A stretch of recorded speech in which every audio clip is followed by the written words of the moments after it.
Baik, Pak. Baik, Pak. Betul ya. Sebelum kita lanjut ke pelajaran kita hari ini, lebih dulu kita berdoa. Ketua kelasnya siapa? Riza, Pak. Bisa? Coba Risa bikin doa. Baiklah teman-teman, sebelum kita mulai pelajaran kita pada hari ini, marilah kita berdoa menurut agama dan kepercayaan kita masing-masing. Berdoa mulai. Berdoa selesai. Terima kasih Arisa ya. Sebelum kita lanjut, coba kalian perhatikan di sekitar kalian bahwa kursi apakah ada sampah. Kalau ada sampah, dipungut dahulu, terlebih dulu buang sampah juga. Sambil kalian buang sampah, Bapak absen dulu ya. Ada yang tidak masuk hari ini? Bisa. Ada keterangan nggak? Sakit, Pak, kayaknya.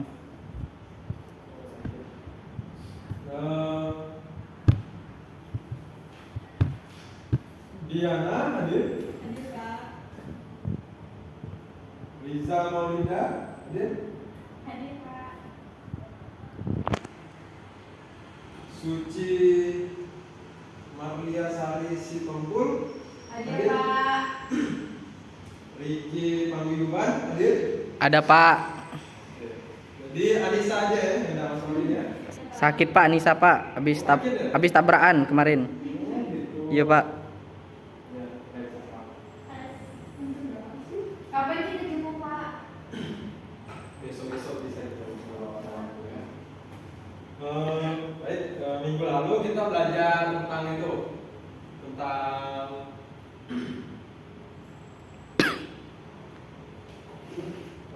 mobilitas sosial.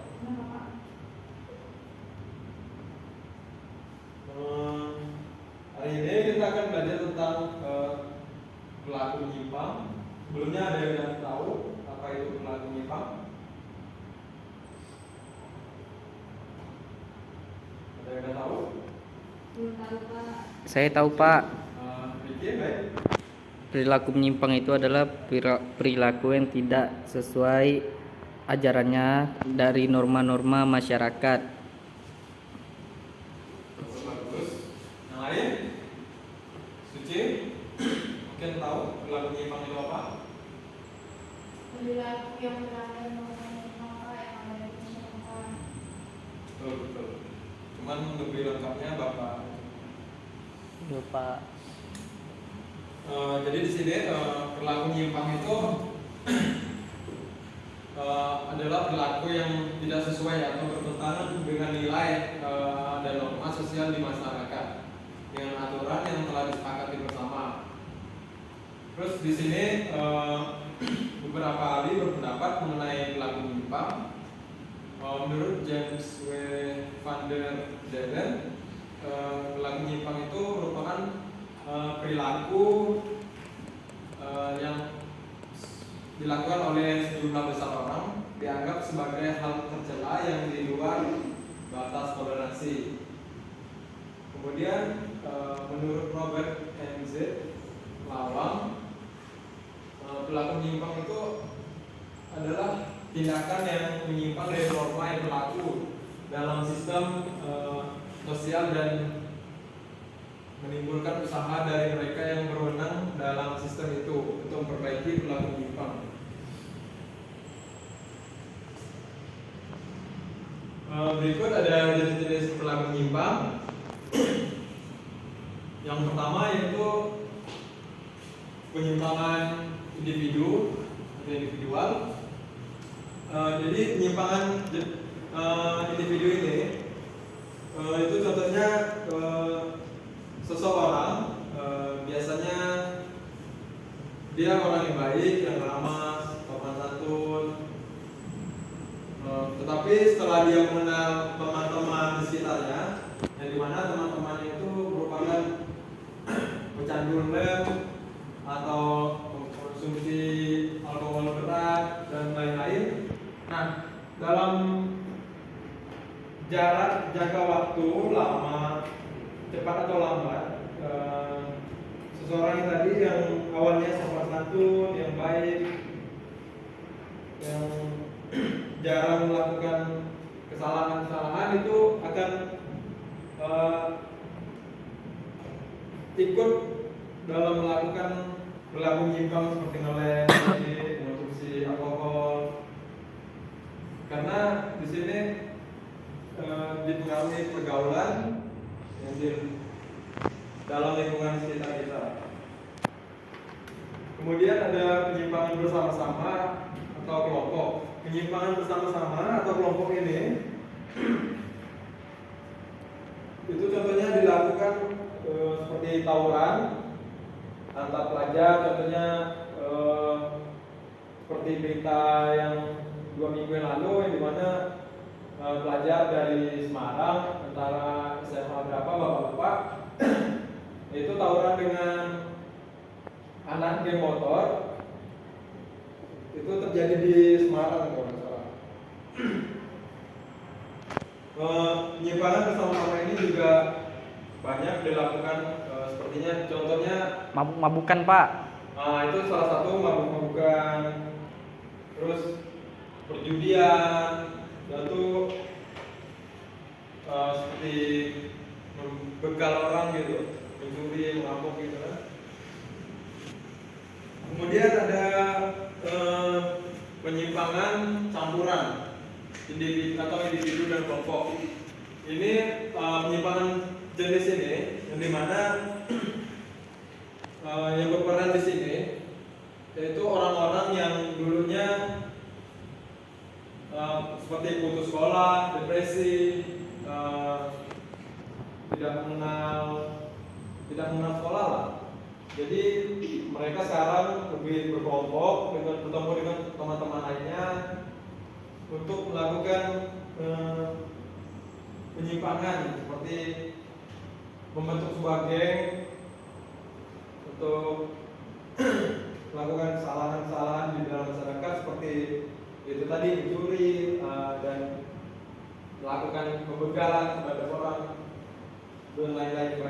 Banyak lagi penyimpangan dilakukan secara berkelompok dan individu.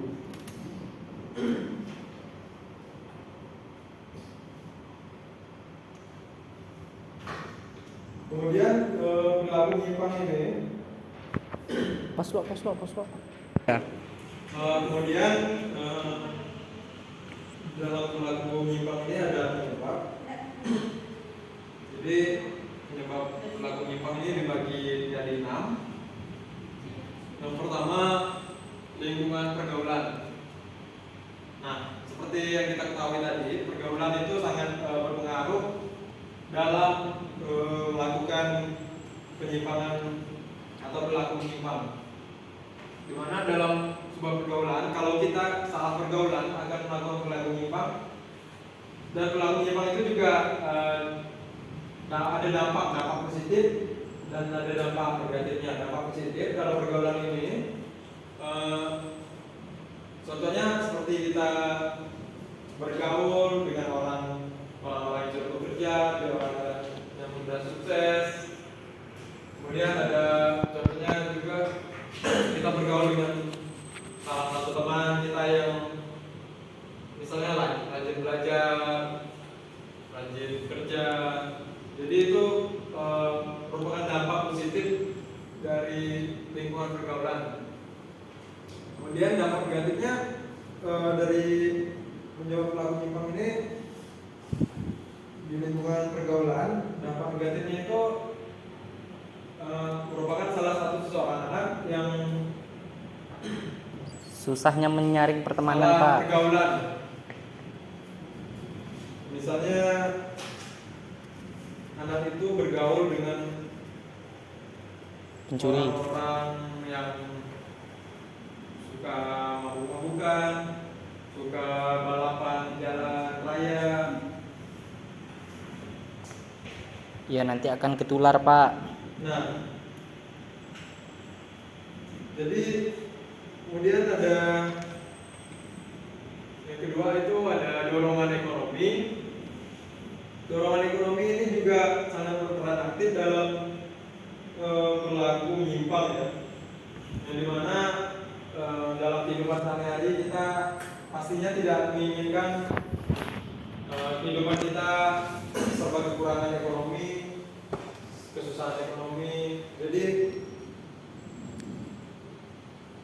tetapi dalam kehidupan kita tidak tahu ekonomi kita seperti apa, apalagi seperti kondisi sekarang, kondisi pandemi, ekonomi sekarang makin sulit. Jadi dengan kurangnya ekonomi, contohnya dalam satu keluarga, ekonominya kekurangan, jadi misalnya seorang Lebih mendorong dia untuk itu Pak, berbuat kejahatan karena dia merasa kekurangan Pak. ya itulah dia. Contohnya mencuri Pak.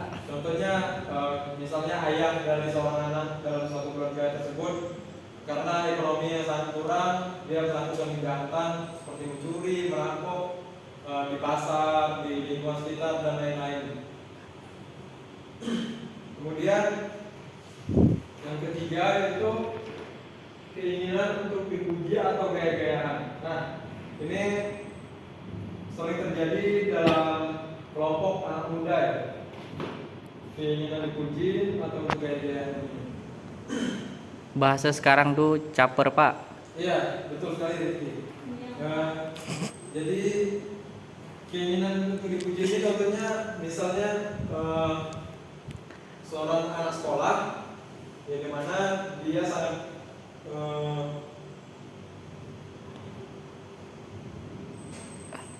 Saya bisa kasih contoh Pak. ya coba contoh Rizky. Misalnya Suci Pak, Suci ini memakai barang bermerek Pak seperti Gucci, New Balance. Padahal itu adalah barang yang sangat mahal Pak. Jadi itu Suci ini sebenarnya dilatar belakangi dengan ekonomi yang di bawah rata-rata. Tapi dia menggunakan barang-barang bermerek hanya karena ingin dipuja-puja atau gaya-gayaan sehingga membuat ekonomi keluarganya itu jatuh Pak, hanya untuk kepentingan dipuji-puji atau gaya-gayaan oleh teman-temannya Pak. Nah, betul sekali Rizky ya. Untuk keinginan untuk dipuji atau gaya-gayaan ini itu tadi contohnya seperti Gucci. Jadi hal seperti ini harus kita hindari ya dalam lingkungan sekitar kita. Betul Pak. Bisa hal yang seperti itu patut Riza hindari ya di lingkungan sekitar, karena hal-hal yang seperti itu dapat menyebabkan sebuah penyimpangan dalam kehidupan sehari-hari. Betul Pak. Kemudian selanjutnya ada gangguan jiwa atau mental. Nah, ini juga walaupun jarang terjadi di dalam kehidupan sehari-hari, cuma ada di mana gangguan jiwa ini juga menjadi sebuah penyebab perilaku menyimpang. Biasanya gangguan jiwa ini contohnya stres itu juga termasuk, depresi. Yang awalnya orang itu baik, cuman setelah misalnya diceraikan oleh suaminya, diputuskan cowoknya gitu, seperti Riza pernah diputus cowoknya? Nggak pernah Pak, saya diputusin. Oh gitu. Oh jadi cowoknya yang depresi ya? Ya. Psikopat Pak, psikopat. Ya itu semua dapat menyebabkan sebuah perilaku menyimpang, yang dimana setelah si cowok atau suami atau istri ya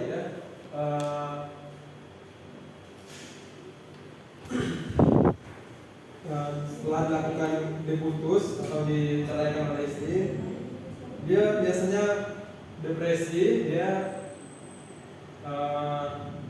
melakukan kejahatan, KDRT Pak. itu contohnya dalam keluarga. Itu biasanya ada juga yang melampiaskan ke orang lain di sekitar rumah biasanya. Nah itu jadi gangguan jiwa atau mental ini juga salah satu penyebab perilaku menyimpang. Kemudian ada yang terakhir yaitu pengaruh media massa. Nah, pengaruh media massa ini sangat besar, yang dimana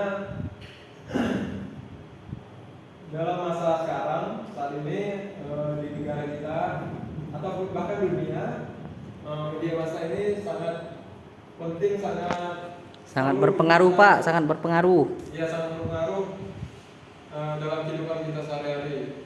Jadi mana kita ambil contoh saja untuk media massa ini, seperti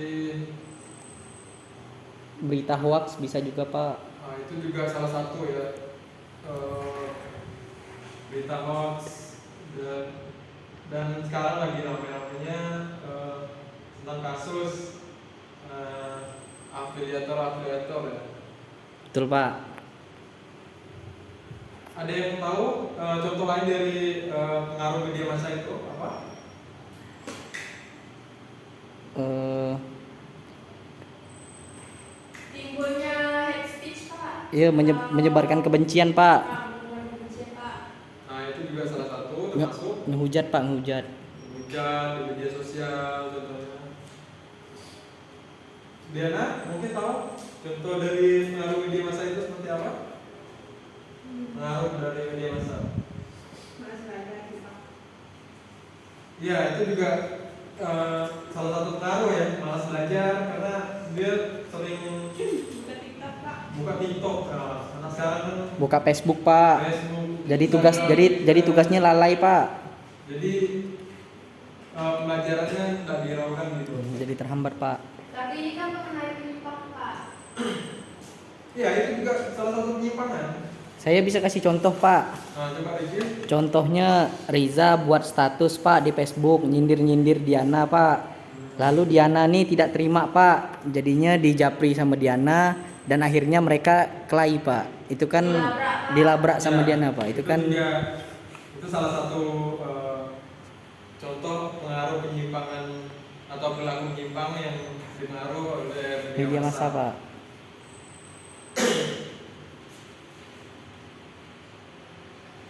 Kemudian berikut yaitu ada upaya penanggulan perilaku menyimpang. Ada yang tahu itu penanggulan perilaku menyimpang itu seperti apa? Saya Pak. Ya, Contohnya itu kan seperti yang di bagian 1 penanaman nilai dan norma yang kuat. Itu tuh berasal penanaman nilai norma yang kuat itu salah satunya itu kan berasal dari keluarga Pak. Jadi itu keluarga itu menanamkan nilai dan norma yang kuat itu dari kecil sehingga besar kemungkinan tidak terpengaruh Pak dari yang namanya perilaku menyimpang karena sudah dididik nilai dan norma sejak kecil. Tapi tidak besar kemungkinan karena pergaulan si anak tersebut bisa melakukan perilaku menyimpang Pak karena faktor pergaulan tadi. ya betul sekali gitu ya. Jadi penanaman nilai dan norma itu peran orang tua dalam mendidik anak itu sangat penting dalam suatu kehidupan sehari-hari, yang dimana anak ini biasanya banyak sekali melakukan perilaku menyimpang, itu seperti mencuri, bahkan merokok, masih kecil udah merokok, minuman keras, Berkelahi. dengan teman-teman sekelasnya. Jadi peran orang tua di sini sangat diperlukan ya, karena orang tua di sini harus menanamkan nilai dan norma yang kuat dalam diri anak tersebut supaya anak tersebut tidak melakukan penyimpangan yang terjadi di sekitar anak tersebut, seperti di sekolah, di lingkungan sekitar, di halaman, bahkan di rumah. Kemudian ada yang kedua, ada pelaksanaan peraturan yang konsisten. Ada yang tahu itu pelaksanaan peraturan yang konsisten itu seperti apa? Saya Pak. Ya. Pelaksanaan peraturan yang konsisten itu seperti kayak misalkan Diana nih jam 10 malam tuh sudah harus pulang ke rumah Pak. Kalau misalkan dia pengen jalan gitu Pak. Jadi tuh setiap Diana jalan tuh Diana tuh harus pulang jam 10. Jika tidak mungkin orang tuanya akan marah atau gimana gitu Pak. Itu contoh salah satunya peraturan yang konsisten Pak. Agar anaknya tidak menjerumus ke perilaku-perilaku yang menyimpang.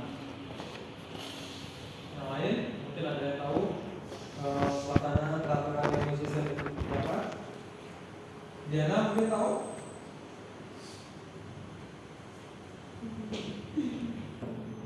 Berikutnya yang tiga itu penyuluhan.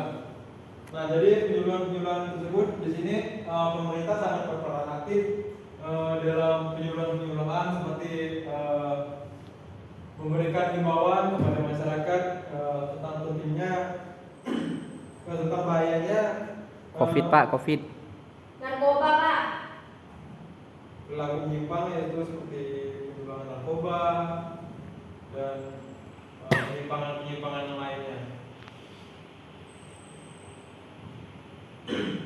Contohnya silakan Pak. Coba Suci sebutkan contoh dari perilaku menyimpang. Yang penyuluhan Ci. Contohnya tuh kalau dari pemerintah itu kan ada namanya BNN, Badan Narkotika. Badan ya Narkotika Nasional. Nah, itu BNN itu melakukan penyuluhan ke sekolah Pak tentang apa dampak negatifnya dari narkoba dan efek samping bagi kita ke masyarakat dan ke negara Pak. Ya, jadi Saya mau kasih contoh Kak, Pak. Saya tak mau kalah Pak. oh iya, silakan Riki. Bagus sekali. Penyuluhan di sini Pak, kayak pemerintah itu melakukan jam malam Pak, dikarenakan sekarang kan lagi marak-maraknya Covid Pak. Jadi itu salah satu tempat hiburan malam yang digemari anak-anak Pontianak tuh Pak, di auditorium Pak. Kan dimana di situ kan tempat berkumpulnya anak-anak muda yang lagi nongkrong-nongkrong, apalagi malam minggu kan Pak kan. Jadi itu bisa membuat apa sih namanya nih, berdampak lah Pak, menimbulkan Covid gitu. Karena di situ kan ramai Pak, jadi itu diberlakukan jam malam gitu Pak. Jadi itu jam 10 tuh sudah harus kosong situ Pak, karena bisa menimbulkan Jadi Covid. di sini kita udah tahu semua penyuluhan itu sangat penting. Contohnya dari pemerintahan, dari kepolisian, bahkan dari warga sekitar itu penting juga saling mengingatkan antara satu dengan yang lainnya. Sekian materi kita hari ini. Sebelumnya ada yang bisa menyimpulkan dari perilaku menyimpang dan materi yang kita pelajari tadi? Mungkin ada yang tahu juga? Jadi kesimpulannya, perilaku menyimpang terjadi apabila seseorang atau kelompok tidak memahami atau bertentangan dengan nilai dan norma di dalam kehidupan masyarakat. Upaya penanggulangan perilaku menyimpang dapat dilakukan dengan penanaman nilai dan norma yang kuat, pelaksanaan peraturan yang konsisten dan penyuluhan. Nah, betul. Jadi penyimpangan ini simpelnya penyimpangan terjadi apabila seorang atau kelompok tidak mematuhi yang bertentangan nilai dan norma yang terjadi dalam suatu masyarakat. Sebelum Bapak akhiri, untuk PR kalian di rumah, coba kalian buka buku paket halaman 63. Di situ ada esai. Kalian kerjakan minggu depan, dikumpulkan ya, nanti Bapak koreksi. Dikumpulkan ke ruangan Bapak ya. Iya Pak. Mungkin sekian pembelajaran kita hari ini. Kurang lebihnya Bapak mohon maaf. Bapak kita akhiri dengan doa. Selain ketua kelas, siapa yang mau memimpin doa? Saya Pak. Ya, silakan Kiki. Baiklah, sebelum menutup pembelajaran kita pada siang hari ini, marilah kita berdoa menurut agama dan kepercayaan kita masing-masing. Berdoa dimulai. Berdoa selesai. Ya, terima kasih Riki. Sekian pembelajaran kita hari ini. Bapak akhiri. Akhir kata, Bapak ucapkan terima kasih. Selamat siang. Siang semuanya. Pak. Ya, terima kasih ya. Hati-hati Yap. di jalan. Ya, Pak. Jangan lupa pakai masker ya. Ya Pak. Pak.